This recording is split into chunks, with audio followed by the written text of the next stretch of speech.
No of diminishing marginal utility. इसका यह second lecture है जिसमें इस नो को एक टेबल के थ्रू और एक ग्राफ के थ्रू हम समझेंगे। इसका पहला लेक्चर मेरा ऑलरेडी हो चुका है जिसमें कुछ बेसिक चीज़ों को मैंने बताया था, जैसे यूटिल्स का मतलब क्या है, यूटिलिटी क्या होती है, मार्जिनल यूटिलिटी क्या होती है, तो ये सारी चीज़ें मैंने आपको बताया था। अब इस लेक्चर में इस नो को हम एक टेबल के थ्रू और एक ग्राफ के थ्रू प्रॉपरली समझेंगे। तो जैसे अगर इस नो को अगर हम पहले डिफाइन करना चाहें तो पहले एक सिंपल वर्ड्स में इस नो को कैसे डिफाइन किया जा सकता है। जैसे इसमें लिखा है कि when a consumer consumes more and more units of A commodity, यानी कि कोई भी कंज्यूमर है जब किसी प्रोडक्ट की एक के बाद एक लगातार उसके यूनिट्स को कंज्यूम करता जाए, keeping the consumption of all the other commodities constant, और उसके साथ बाकी अदर जो कमोडिटीज़ हैं उनका जो कंजप्शन है वो कांस्टेंट बना रहा है, उसमें किसी प्रकार का परिवर्तन ना हो। The utility which he derives with each successive units goes on diminishing. तो इस कंडीशन में हर अगले यूनिट से उसे जो भी यूटिलिटी मिलेगी वो कम होती चली जाएगी and total utility goes on increasing, और टोटल यूटिलिटी हमारी बढ़ती जाएगी, but at A decreasing rate, लेकिन घटती हुई दर से। यानी टोटल यूटिलिटी हमारी बढ़ेगी तो, लेकिन उसके बढ़ने की जो रेट है वो हमारी कम होती चली जाएगी। अब इस बात का क्या मतलब है ये आपको प्रॉपरली टेबल में बताया जाएगा।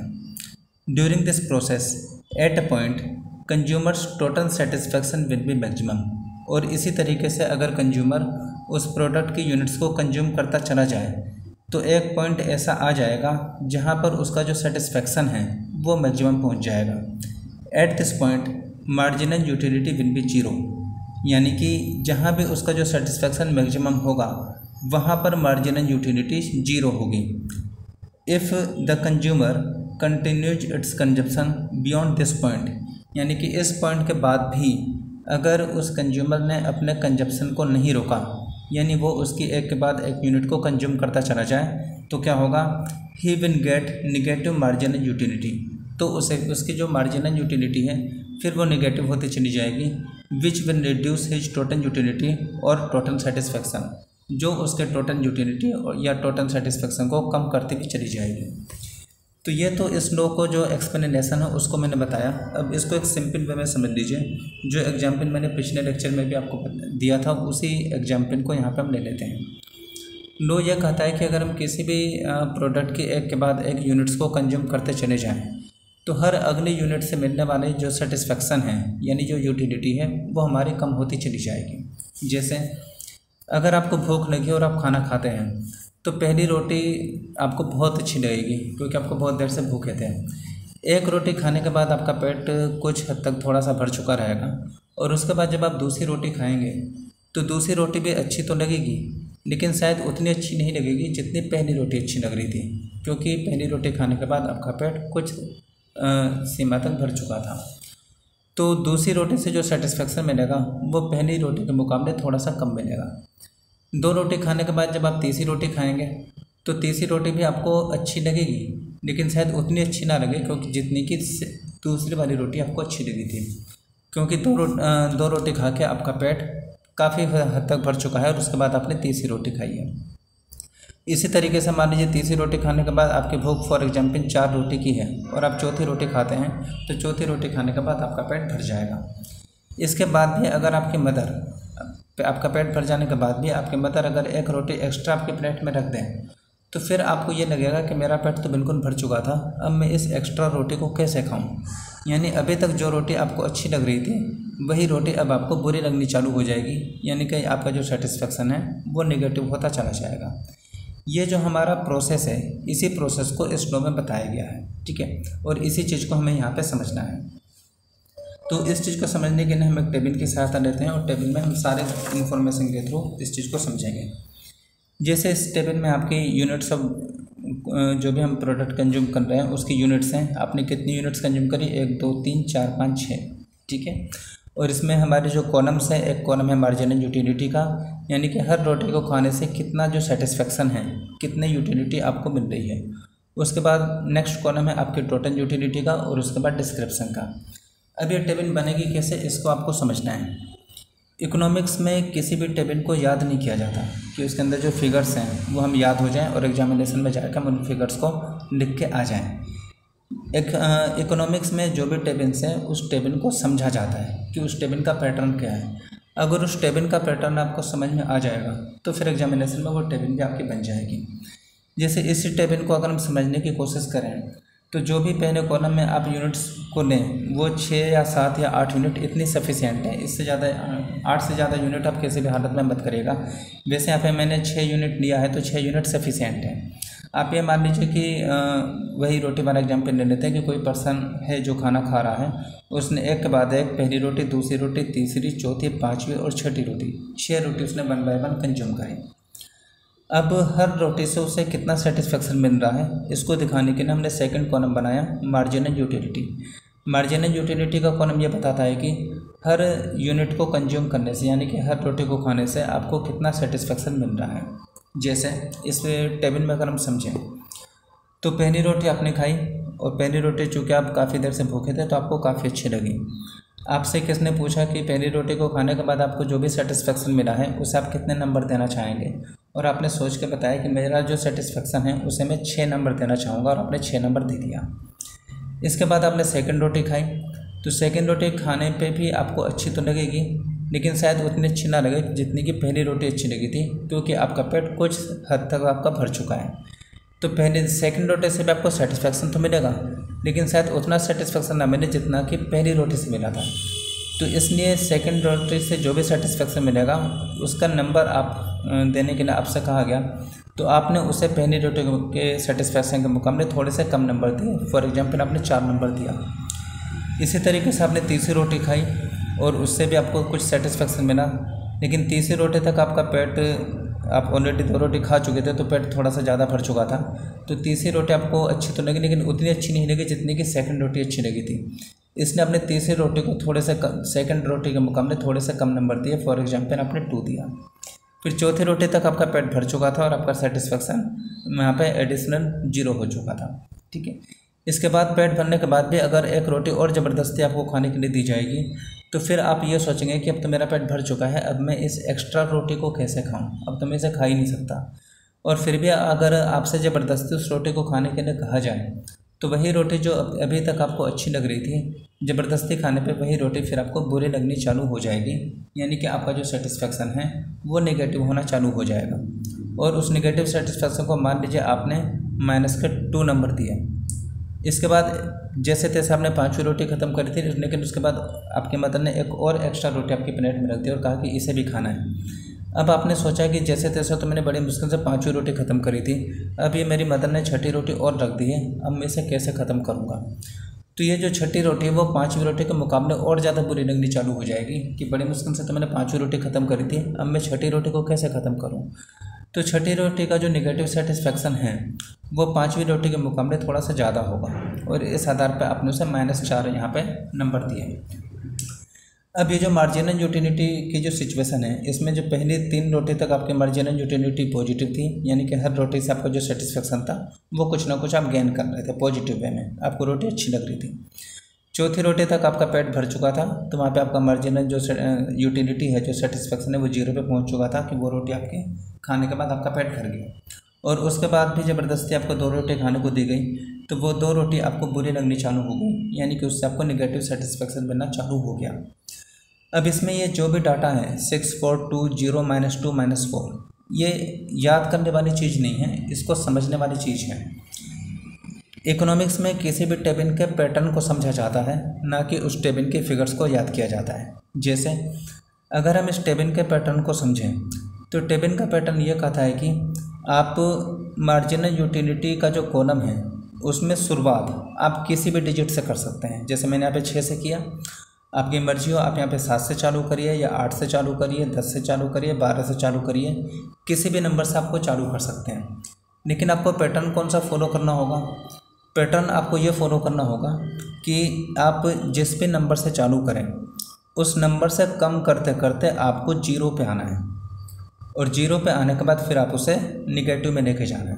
ठीक है। अब निगेटिव का मतलब ये नहीं कि -2, -4 ही रखें, आप -1, -3 कुछ भी रख सकते हैं, लेकिन आपको पैटर्न को फॉलो करना है। तो पैटर्न क्या कहता है कि आप शुरुआत चाहे किसी भी डिजिट से करें, चाहे 6 से करें, 7 से करें, 8 से करें, 9 से करें, 10 से करें, किसी भी डिजिट से करें। आप अपनी मर्ज़ी से किसी भी डिजिट से आप इस कॉलम को स्टार्ट करिए, लेकिन स्टार्ट करते हुए आपको इसे 0 तक लेके जाना है और 0 के बाद फिर आप उसे माइनस में लेके जाएंगे। तो ये हमारा मार्जिनल यूटिलिटी का जो पैटर्न है वो आपको फॉलो करना है। इसके बाद बाकी की जो टेबल है इसी कॉलम की सहायता से हमारी बन जाती है। जैसे सेकंड कॉलम आपके टोटल यूटिलिटी का है, तो टोटल यूटिलिटी से ये पता चलेगा कि टोटल सभी रोटियां खाने से, यानी कि सभी यूनिट कंज्यूम करने से आपका जो टोटल सेटिस्फेक्शन है वो कितना था। जैसे पहले रोटी को खाने से आपको 6 का सेटिस्फेक्शन मिला, तो आपके टोटल यूटिलिटी भी यानी कि टोटल सेटिस्फेक्शन भी 6 हुआ। फिर आपने सेकंड रोटी खा ली तो आपको उससे 4 के बराबर सेटिस्फेक्शन मिला, तो पहली रोटी से 6 के बराबर सेटिस्फेक्शन, दूसरी रोटी से 4 के बराबर सेटिस्फेक्शन, दोनों को मिला दें तो टोटल सेटिस्फेक्शन आपका 10 हो जाएगा। ठीक है, तो टोटल यूटिलिटी का कॉलम इसी आधार पर बनेगा। इस वाले 6 में इस 4 को जोड़ के टोटल सेटिस्फेक्शन आपका 10 हुआ। इसके बाद आपने तीसरी रोटी खा ली, उससे आपको 2 का सेटिस्फेक्शन और मिला, 2 के बराबर, तो आपका टोटल सेटिस्फेक्शन कितना हुआ। पहले आप 10 का सेटिस्फेक्शन आप हासिल कर चुके थे, 10 में इस 2 को जोड़ दिया जाए तो टोटल सेटिस्फेक्शन आपका हो जाएगा 12। ठीक है, फिर अगली रोटी से 0 के बराबर सेटिस्फेक्शन मिला, तो 12 में 0 को जोड़ के आपका टोटल सेटिस्फेक्शन होगा 12। फिर 12 में अगली रोटी आपको बुरी लगनी चालू हुई, उससे आपका जो सेटिस्फेक्शन है वो नेगेटिव होना चालू हुआ, तो 12 में -2 को जोड़ दें तो आपका जो टोटल सेटिस्फेक्शन है वो आपका नेगेटिव होने की वजह से उसमें कमी आनी चालू हो जाएगी 10। फिर 10 में -4 को ऐड कर दें तो टोटल सेटिस्फेक्शन आप पहुंच जाएगा 6 का। ठीक है, तो आप अगर हम टोटल यूटिलिटी के कॉलम में देखें तो पहले टोटल यूटिलिटी आपकी 6 थी, फिर 10 थी और फिर उसके बाद 12 थी। ठीक है, तो 6, 10, 12 यानी कि टोटल यूटिलिटी आपकी लगातार इंक्रीज हो रही है। तो ये आपकी जो टोटल यूटिलिटी है ये आपकी इंक्रीजिंग है, ये आपकी बढ़ रही है।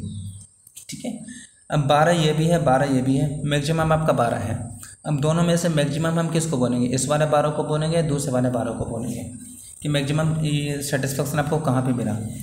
तो जो हम मैक्सिमम पॉइंट हम डिसाइड करेंगे वो सेकंड वाले 12 को बोलेंगे। ऐसा क्यों बोलेंगे कि जैसे हम घर में खाना खाते हैं, सपोज कीजिए आपकी 4 रोटी के बाद आपकी पेट आपका भर गया है, लेकिन उसके बाद भी ऐसा कभी महसूस होता है कि 4 रोटी के बाद अगर मैं आधी रोटी और खा लूँ तो ठीक है, ये ओके है, मैं थोड़ा सा और बेटर फील करूँगा। तो ये उसी ओके वाली सिचुएशन को बताता है। जो सेकंड वाला जो मैक्सिमम नंबर है उसी ओके वाली सिचुएशन को बताता है कि पेट भरने के बाद भी हम आधी रोटी और खा लें तो भी हमें ठीक ही लगेगा, बुरा नहीं लगेगा लेकिन उसके बाद हम ज़बरदस्ती खाने को दिया जाए तो फिर हमें वो चीज़ें बुरी लगनी चालू हो जाएंगी। तो जो भी आपके मैक्सिमम नंबर आए टोटल यूटिलिटी में, उसमें जो सेकंड वाला है उसे हम डिसाइड करेंगे मैक्सिमम, ये आपका मैक्सिमम है, यानी ये आपके खाने की ओके वाली सिचुएशन है। और उसके बाद आपकी जो टोटल यूटिलिटी है वो आपकी निगेटिव हो गई। ठीक है, इसमें जो मैक्सिमम सेटिस्फेक्शन है इसे बोला जाएगा पॉइंट ऑफ सैटिस्फैक्शन।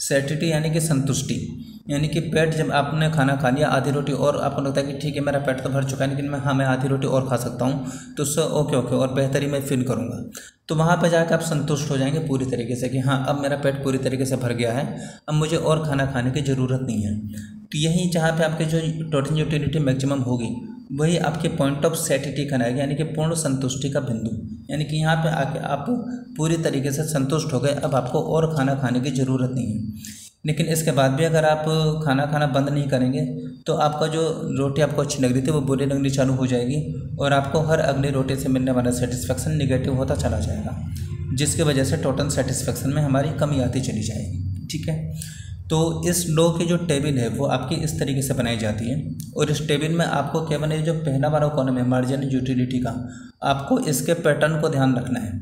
बाकी आगे टोटल यूटिलिटी और डिस्क्रिप्शन का जो कॉलम है ये आपको ऑटोमेटिकली बन जाएगा। मार्जिनल यूटिलिटी का पैटर्न मैं आपको बता चुका हूँ कि किसी भी नंबर से आप स्टार्ट करिए, लेकिन उसे कम करते करते हमें 0 पे लेके आना है और उसके बाद हमें नेगेटिव लेके आना है। तो ये हमारी टेबल कंप्लीट हुई और इसके बाद आपको इसी टेबल के आधार पर हमें ग्राफ बनाना है। ग्राफ में हम देखेंगे 2 चीज़ें, जैसे यहाँ पे आपने कितनी यूनिट्स कंज्यूम करी है, 6 यूनिट आपने यहाँ पे किसी प्रोडक्ट की कंज्यूम करी है।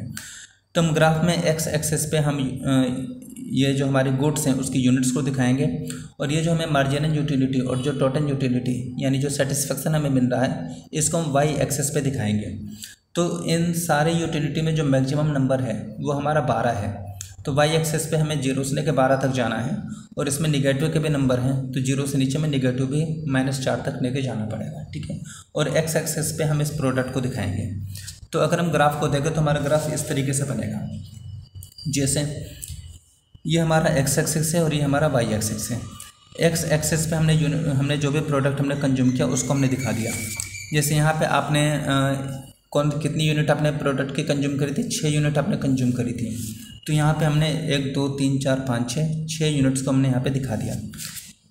वाई एक्सिस पे आपको मार्जिनल और टोटल यूटिलिटी को दिखाना है। तो दोनों को देखने के बाद अगर हम मैक्सिमम नंबर को देखें दोनों को मिला के, तो मैक्सिमम नंबर आपका 12 है और ये मिनिमम में -4 तक गया है। तो इसको हम एक्स एक्सिस पे दिखाएंगे। 0 से लेके एक एक करते हुए 12 तक हमारा ऊपर चला गया, और माइनस में 0 से नीचे -1 -2 -3 -4 चला गया। अब इस ग्राफ में हमें क्या चीज़ें बनानी है? इस ग्राफ में 2 चीज़ें हैं, एक मार्जिनल यूटिलिटी और एक टोटल यूटिलिटी। तो एक लाइन आपकी मार्जिनल यूटिलिटी की बनेगी और एक लाइन आपकी टोटल यूटिलिटी की बनेगी। तो पहले हम मार्जिनल यूटिलिटी की लाइन को बनाते हैं। जैसे पहले यूनिट पे आपको कितनी मार्जिनल यूटिलिटी मिली? 6 के बराबर मिली। तो यहाँ पे जो पहली यूनिट है इसके सीध में जाके हम यहाँ पे 6 के सामने एक हम यहाँ पे पॉइंट मार्क कर देंगे, ठीक है। दूसरी यूनिट से जो मार्जिनल यूटिलिटी वो 4 के बराबर मिली आपको। तो दूसरी यूनिट पे जाके हम ऊपर 4 की सीध में सेकंड पॉइंट हम मार्क कर देंगे। फिर तीसरी यूनिट से आपको 2 के बराबर सेटिस्फेक्शन मिला, तो तीसरी यूनिट पे हम ऊपर जाके 2 की सीध में यहाँ पे हम मार्किंग कर देंगे। इसके बाद चौथी यूनिट पे आपको 0 के बराबर सेटिस्फेक्शन मिला है, तो चौथी यूनिट पे 0 यानी कि इसी पॉइंट पे हम मार्क कर देंगे। फिर 5वीं यूनिट पे -2 के बराबर सेटिस्फेक्शन है, तो 5वीं यूनिट में माइनस की तरफ यानी कि नीचे जाके -2 की सीध में यहाँ पे पॉइंट को मार्क किया जाएगा। और छठी यूनिट में -4 के बराबर सेटिस्फेक्शन है, तो छठी यूनिट पे नीचे आपके -4 की सीध में यहाँ पे हम इसे मार्क कर देंगे और इसको हम स्केल से मिला देंगे।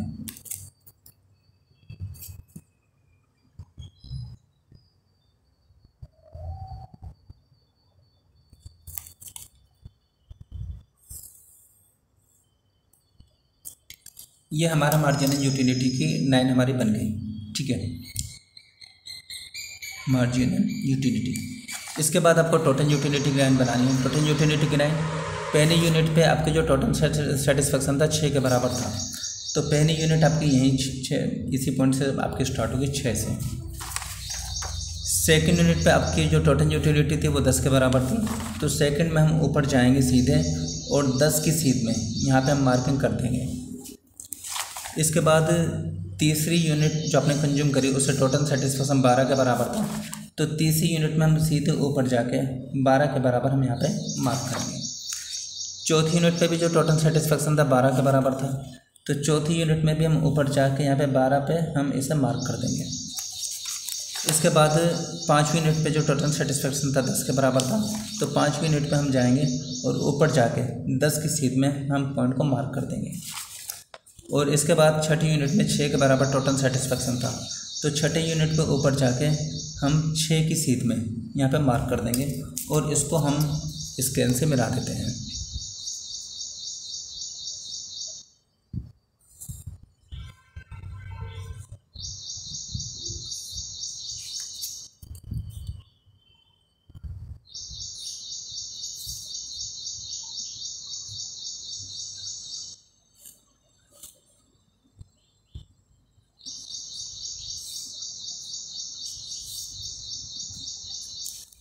अब आपका जो ग्राफ है वो टेबल के अकॉर्डिंग होना चाहिए। जैसे टेबल में अगर हम देखें तो आपका जो मैक्सिमम सेटिस्फेक्शन था वो सेकंड वाले 12 के बराबर था, और इस पॉइंट पे आपकी जो मार्जिनल यूटिलिटी थी वो 0 थी, ठीक है। यानी जहाँ पे आपके मार्जिनल यूटिलिटी 0 होगी वहाँ पे आपका जो टोटल सेटिस्फेक्शन है वो मैक्सिमम होगा, जिसे हम पॉइंट ऑफ सेटिटी बोलेंगे।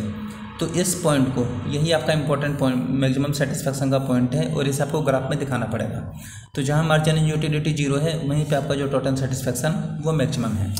तो ग्राफ में देखें तो मार्जिनल यूटिलिटी आपका यहाँ पे 0 है और इसकी सीध में ऊपर आपका जो टोटल सेटिस्फेक्शन जो सेकंड वाला 12 था वो यहाँ पे था।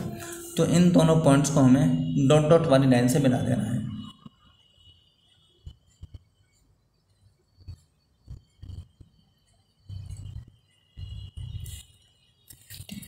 अब इन सारे पॉइंट्स को मार्क कर दीजिए। ये पॉइंट है आपका पॉइंट ऑफ सैटिटी,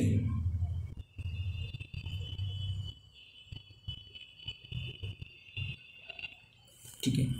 ये आपकी पॉजिटिव मार्जिनल यूटिलिटी थी, तो इसे लिख सकते हैं प्लस मार्जिनल यूटिलिटी। और ये निगेटिव मार्जिनल यूटिलिटी थी 4 के नीचे, तो इसे लिखा जा सकता है निगेटिव मार्जिनल यूटिलिटी, ठीक है। ये आपकी मैक्सिमम ये टोटल यूटिलिटी थी जिस पॉइंट पे आपका मैक्सिमम यहाँ पे टोटल यूटिलिटी थी, तो इस पॉइंट को हम डिनोट कर सकते हैं मैक्सिमम टोटल यूटिलिटी। और इस तरीके से आपका जो ग्राफ है वो ये बन जाएगा। एग्जामिनेशन में अगर हम टेबल की सहायता से ग्राफ बनाएं तो उसमें कई बार ऐसा होता है कि हमारा टाइम ज़्यादा लग जाता है। तो ये एक पॉइंट मैं आपको एडिशनली बता देता हूँ कि जो टेबल आपने बनाई है उसके अकॉर्डिंग ये हमारा ग्राफ एग्जैक्ट है, ठीक है। और इसके एक्सप्लेनेशन के बाद हमारा जो ये लो है वो ख़त्म हो जाता है। अब एक चीज़ एडिशनली मैं आपको बता देता हूँ कि एग्जामिनेशन में अगर आपके पास टाइम ना हो तो इस तरीके से सारे पॉइंट लगाने पे आपको ग्राफ बनाने में थोड़ा सा ज़्यादा टाइम लग सकता है, लेकिन ग्राफ बिना ग्राफ बनाए आपको नंबर भी नहीं मिलेंगे। तो एग्जामिनेशन में या तो आप बिल्कुल एग्जैक्ट ग्राफ बना सकते हैं इनके पॉइंट्स को मार्क करके, या फिर आप एक स्टैंडर्ड डायग्राम बना सकते हैं। स्टैंडर्ड डायग्राम कैसे बनता है? स्टैंडर्ड डायग्राम बनाने के लिए बस हमें ये देखना होता है कि हमारा जो ग्राफ है उसका पैटर्न क्या है। जैसे मार्जिनल यूटिलिटी है, ये किसी भी पॉइंट से हम चालू करके 0 पे आते हुए इसे हमें माइनस में लेके जाना है। जहाँ पे मार्जिनल यूटिलिटी 0 होगी वहीं पे आपका जो मैक्सिमम सेटिस्फेक्शन होगा यानी कि टोटल यूटिलिटी सबसे ज़्यादा होगी, ठीक है। और यहाँ से टोटल यूटिलिटी हमारी इस पॉइंट तक बढ़ती चली जाएगी और इस मैक्सिमम पॉइंट से आने के बाद ये हमारे डाउन हो जाएगी। इस पैटर्न को हम डायरेक्टली कैसे बना सकते हैं? बिना किसी नंबर की सहायता से। अगर एग्जामिनेशन में आपके पास टाइम कम हो तो इस तरीके से स्टैंडर्ड डायग्राम आप बना सकते हैं। जैसे सिंपली आप कोई मार्किंग नहीं करेंगे, या 0 ये एक्स एक्सिस हो गया, ये वाई एक्सिस हो गया। सबसे पहले आपको मार्जिनल यूटिलिटी की लाइन खींचनी है, उसे हम कहीं से भी खींचिए, लेकिन पैटर्न क्या है कि हम पॉजिटिव से खींचेंगे, वो 0 पे आएगी, 0 के बाद वो निगेटिव में चली जाएगी। तो इस तरीके से आपने इस लाइन को खींचा मार्जिनल यूटिलिटी, ठीक है। जहाँ पे मार्जिनल यूटिलिटी 0 होगी वहीं पे आपका जो टोटल सेटिस्फेक्शन है वो मैक्सिमम होगा। तो यहाँ से एक लाइन ऊपर डॉट डॉट वाली आप पहले ही एक डिसाइड कर दीजिए कि हमें जो टोटल सेटिस्फेक्शन है वो मैक्सिमम किस पॉइंट पे लेके जाना है। मान लीजिए आपने डिसाइड किया कि हमें मैक्सिमम इस पॉइंट तक लेके जाना है, ठीक है। इसके बाद आपको टोटल यूटिलिटी का ग्राफ बनाना है। तो टोटल यूटिलिटी यहाँ से हम ऊपर उठाना चालू करेंगे और मैक्सिमम पॉइंट पे टच करने के बाद जैसे वो उस पॉइंट पर टच करेगा वैसे हम उसे डाउन कर देंगे। मैक्सिमम पॉइंट पर टच किया और टच करने के साथ ही इसे हम नीचे कर दीजिए टोटल यूटिलिटी, ठीक है। ये आपका पॉइंट ऑफ सैटिटी हो गया।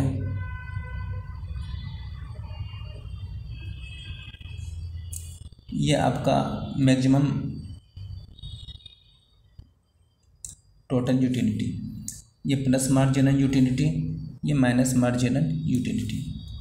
तो इस तरीके से हम स्टैंडर्ड डायग्राम भी बना सकते हैं। लेकिन अगर आपके पास टाइम हो प्रॉपर एग्जामिनेशंस में तो ये आप इसमें ज़्यादा टफ टेबल नहीं है, इसमें आप इसी तरीके से ग्राफ बना दीजिएगा। लेकिन अगर कोई टफ टेबल आएगी जैसे आगे वाले जो हम लो को लेके चलेंगे तो उसमें हम स्टैंडर्ड डायग्राम पे ही ज़्यादा फोकस करेंगे।